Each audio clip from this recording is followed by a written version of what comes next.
নমস্কার, স্বপ্নাবিক নিউজ নেটওয়ার্কে স্বাগত। বুদ্ধদেব ভট্টাচার্যর প্রয়াণে কি বললেন বিধানসভার মুখ্য সচেতক পানিহাটির বিধায়ক নির্মল ঘোষ, শুনবো। না, মানে কথা হচ্ছে যে রাজনীতি মৃত্যুর পর আর রাজনীতিটা সামনে আসে না। আমরা সবাই মানুষ এবং সংসদীয় গণতন্ত্রে একজন প্রাক্তন মুখ্যমন্ত্রী তিনি আর নেই, এটা অত্যন্ত বেদনাদায়ক। তার কারণ হচ্ছে যারাই সমাজে সমাজ সেবা, দেশ পরিবর্তন, দেশের প্রতি যাদের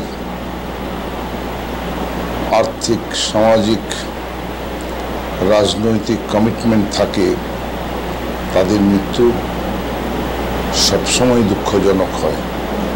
প্রাক্তন মুখ্যমন্ত্রী বুদ্ধদেব ভট্টাচার্যের সঙ্গে আমি দীর্ঘ বছর বিধানসভায় ছিলাম বিরোধী দলের পক্ষ থেকে। আমি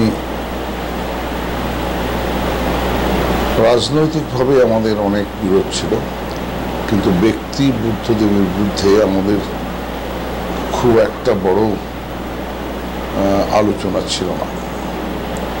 আর এখন তো আলোচনা করা সম্ভবই নয়। যিনি নেই তার আত্মার শান্তি কামনা করি, তার পরিবারের প্রতি সমবেদনা জানাই এবং আশা করি যে তাদের দল, আমরা যেমন একজন দেশের নেতা, দশের নেতাকে এই রাজ্য হারালো, ঠিক তেমনি তাদের দলও একজন মানুষকে হারিয়েছে।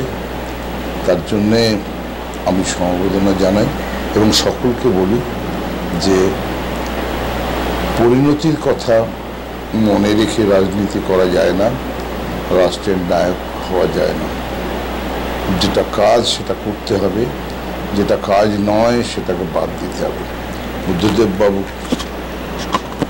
ব্যক্তিগতভাবে ভদ্র মানুষ ছিলেন এবং আমরা যখন কাজ করেছি আমাদের অনেক অভিজ্ঞতা আছে এবং সেই অভিজ্ঞতা থেকেই বলি যে বুদ্ধদেববাবু, আপনি দেশের জন্য, দলের জন্য, মানুষের জন্য কাজ করতে এসেছিলেন। তাই অন্য সকল মানুষের সঙ্গে আমিও আপনার এই মৃত্যুকে এবং মৃত্যুতে আমি শোকাহত। চন্দন সেনগুপ্ত ও গৌতমীনাথ, স্বপ্নাবিক নিউজ, পানিহাটি। সমস্ত খবরের আপডেট পেতে লাইক করে সাবস্ক্রাইব করুন স্বপ্নাবিক নিউজ। সেই সঙ্গে বেল বাটন প্রেস করতে ভুলবেন না। আপনাদের একটা সাবস্ক্রিপশন আমাদের জন্য অত্যন্ত মূল্যবান। জয় হিন্দ।